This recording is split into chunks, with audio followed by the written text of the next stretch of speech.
കുറെ ക്യൂട്ട് ആയിട്ടുള്ള പാത്രങ്ങളും പ്ലേറ്റുകളൊക്കെയാണ് നമ്മൾ ഈ കാണുന്നത്. ഓരോന്നിനും 100 yen ആണ്. ടാക്സ് അടക്കം 110 yen. നമ്മുടെ നാട്ടിൽ ഏകദേശം 60 രൂപയാണ് വരിക. ജപ്പാനിലെ 100 yen ഷോപ്പ് ആയിട്ടുള്ള സിരിയയിലെ കുറച്ച് പ്ലേറ്റ്സ് ഒക്കെയാണ് ഇട്ടത്. ഞാൻ ഇടയ്ക്കിടയ്ക്ക് ഇതിന്റെ വീഡിയോ ഒക്കെ ഇടാറുണ്ട്. കാരണം അത്രയധികം ക്യൂട്ട് ആയിട്ടുള്ള ക്രിയേറ്റീവ് ആയിട്ടുള്ള ഡിസൈൻസിലൊക്കെയാണ് സിരിയയിലെ പ്ലേറ്റ് ഒക്കെ വരുന്നത്.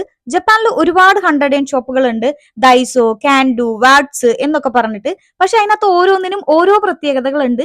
സിരിയയ്ക്കുള്ള ഏറ്റവും കൂടുതൽ പ്രത്യേകത എന്ന് പറയുന്നത് ഏറ്റവും നല്ല ഡിസൈൻസും അതുപോലെ തന്നെ കളർഫുൾ ആയിട്ടുള്ള ക്രിയേറ്റീവ് ആയിട്ടുള്ള ഐറ്റംസ് ഒക്കെയാണ് ഇതിനകത്ത് നമുക്ക് കാണാൻ പറ്റുക. വീടൊക്കെ ഡെക്കറേറ്റ് ചെയ്യാൻ ഇഷ്ടമുള്ളവർക്ക് വേണ്ടിയിട്ട് ഒരുപാട് ഐറ്റംസ് ഇതിനകത്ത് നമുക്ക് വാങ്ങിക്കാൻ കിട്ടും. അതുപോലെ തന്നെ ക്രാഫ്റ്റുമായിട്ട് ബന്ധപ്പെട്ടുള്ള വെറൈറ്റി ആയിട്ടുള്ള നല്ല ക്രിയേറ്റീവ് ആയിട്ടുള്ള ഐറ്റംസ് ഒക്കെ കിട്ടും. ഇത് കുറെ ബോട്ടിൽസ് ഒക്കെയാണ് കേട്ടോ. ഒരുപാട് ഐറ്റംസ് ഉണ്ട്, നമുക്ക് എല്ലാം ഒന്നും കാണിക്കാൻ പറ്റില്ല. ഇതിനകത്ത് ഉണ്ടായിരുന്ന കുറച്ച് ഹെയർ ക്ലിപ്സിന്റെ വീഡിയോ ഒക്കെ ഞാൻ നേരത്തെ അപ്ലോഡ് ചെയ്തിട്ടുണ്ടായിരുന്നു. കുറച്ച് ഫ്രൂട്ട്സിന്റെ തീമിലൊക്കെ ഉണ്ടായിരുന്നത്. ഡെയിലി ലൈഫിൽ നമുക്ക് ആവശ്യമുള്ള എല്ലാ സാധനങ്ങളും ഇതിനകത്ത് വാങ്ങിക്കാൻ കിട്ടും. ഇത്രയും ഭംഗിയിലിരിക്കുന്ന കാണുമ്പോൾ നമുക്ക് എല്ലാം വാങ്ങിച്ചു കൂട്ടാൻ തോന്നും. പക്ഷെ ഓരോന്നിനും 60 രൂപ കൊടുക്കണം. അത് എത്ര കുഞ്ഞു പാത്രമാണെങ്കിൽ പോലും നമ്മൾ അതിന് കൊടുക്കണം. ചിലതൊക്കെ കണ്ടില്ലേ, സോസൊക്കെ ഒഴിക്കുന്ന കുഞ്ഞു പാത്രങ്ങൾ, അതിന് വരെ 60 രൂപയാണ് വരിക. അപ്പൊ നമ്മൾ എല്ലാം വാങ്ങിച്ചു കൂട്ടാനൊന്നും നിൽക്കാറില്ല.